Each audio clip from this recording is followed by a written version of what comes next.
Nous quittons les grosses villes poussiéreuses de la vallée de la Yamuna et du Gange pour aller au Cachemire.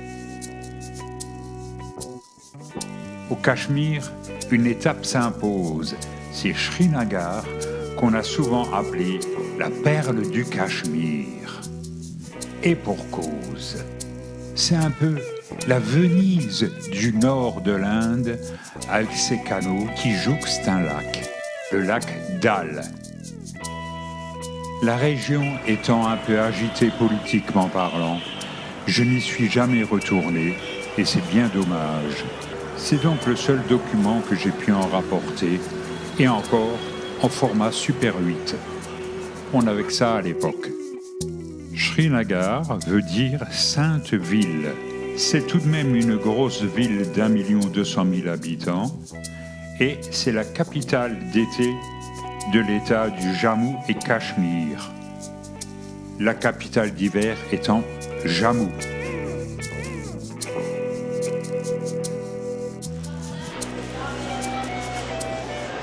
Srinagar est connu pour la beauté de son architecture de bois tout à fait caractéristique. Il faut dire qu'à l'époque aussi, rien n'était mis en valeur et Srinagar était tout aussi délabré que n'importe quelle ville indienne.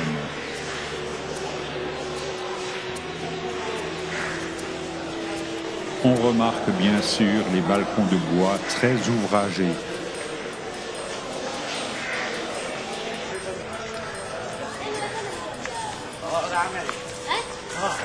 Ce qui nous a interpellés, ce n'est pas vraiment la ville de Srinagar, mais surtout les canaux, le lac Dal et les fameuses houseboats, ces bateaux d'habitation qui ont un aménagement parfois sommaire, mais parfois luxueux.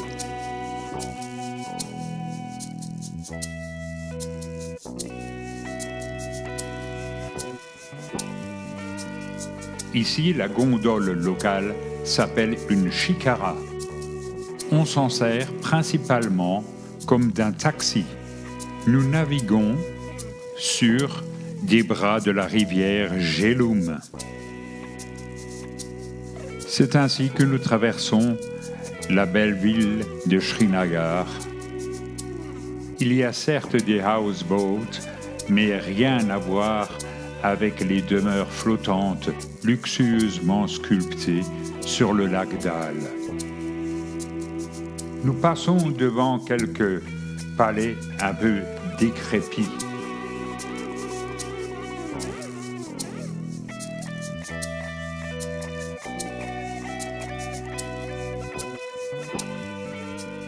Puis, nous passons sous un pont dont l'état inspire beaucoup d'inquiétude. En effet, il ne demande qu'à s'effondrer.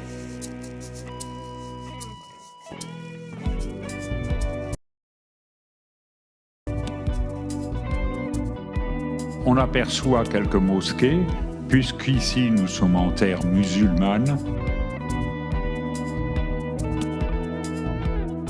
Voilà la mosquée Kanka et Moula, qui a la particularité d'associer le bois et le papier mâché.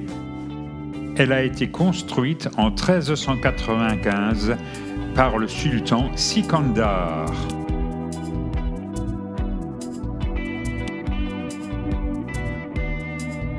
Un Milan noir nous scrute de son regard perçant, cachemiri.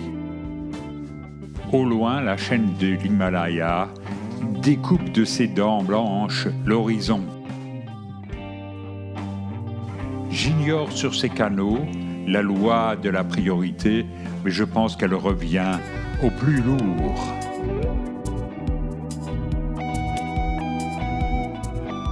Je suppose même que pendant les jours de marché, il doit y avoir beaucoup d'embouteillages.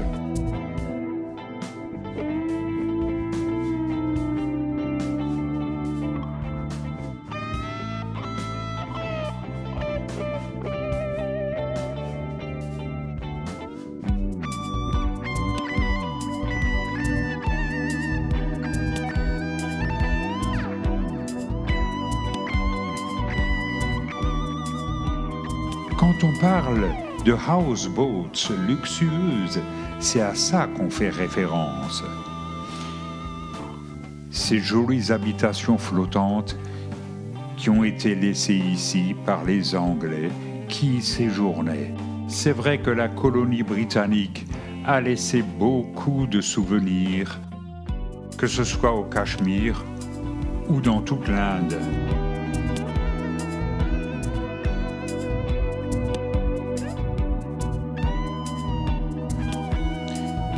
Il faut dire toutefois que l'appellation Sans Souci, c'est un peu un classique. Il y en a d'autres. New Australia, par exemple. Srinagar possède de beaux jardins moghols. Il y a le jardin de Shalimar. En fin de compte, on nous a débarqué devant le jardin des délices, le Nishat Bagh, jardin moghol créé par l'empereur Jahangir en 1619. Le jardin de Shalimar et le jardin de Nishat se jouxtent. Nous sommes donc maintenant à Shalimar.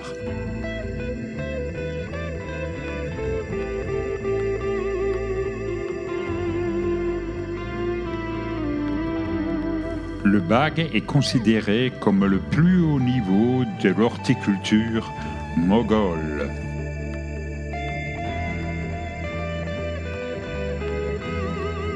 C'est un peu ce que l'on appelle des jardins à la française, que ce soit à Vaux-le-Vicomte ou à Versailles.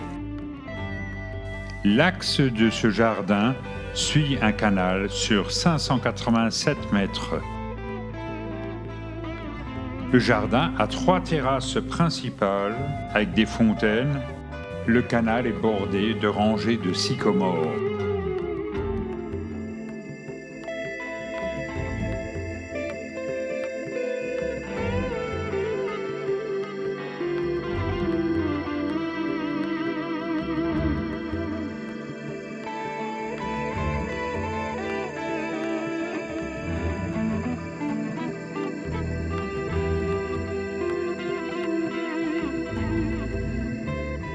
De retour à Srinagar, nous traversons un plan d'eau qui sert de marché flottant.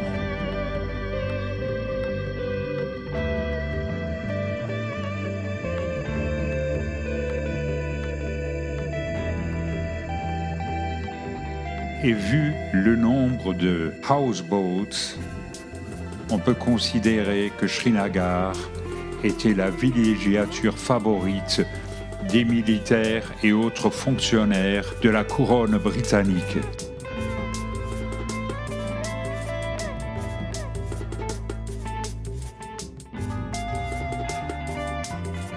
On peut encore préciser que Srinagar se trouve à 1600 mètres d'altitude. Alors que les villes de la plaine de l'Inde étouffent en été, Srinagar a un climat bien plus frais que la majeure partie de l'Inde en raison de sa situation en montagne. Cependant, les hivers sont frais, alors que les étés sont chauds sans être vraiment torrides.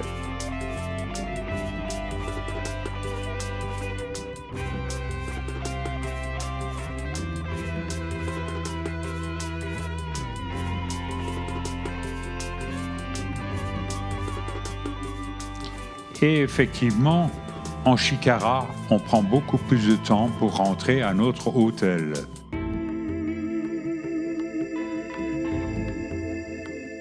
Il faut dire que la plupart des houseboats servent actuellement d'hôtel. Les houseboats qui sont habités par les Cachemiris sont souvent beaucoup plus modestes.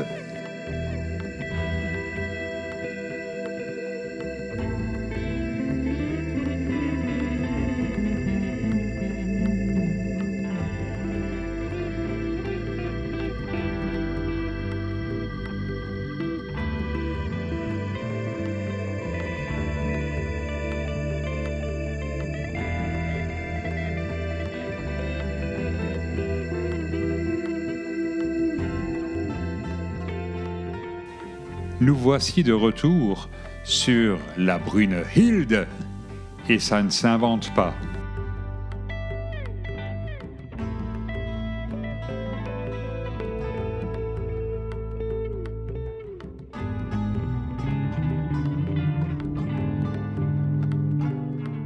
Le temple Shankaracharya est situé au sommet de la colline du même nom, sur la chaîne de Zarbarwan. C'est un temple hindouiste dédié à Shiva. On y voit même son lingam.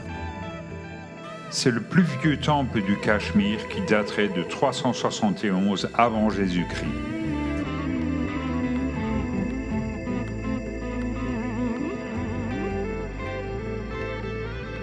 Il va sans dire aussi que la vue de Srinagar à partir du temple est absolument imprenable. On y voit l'enchevêtrement de canaux et le nombre impressionnant d'embarcations arrimées sur les berges.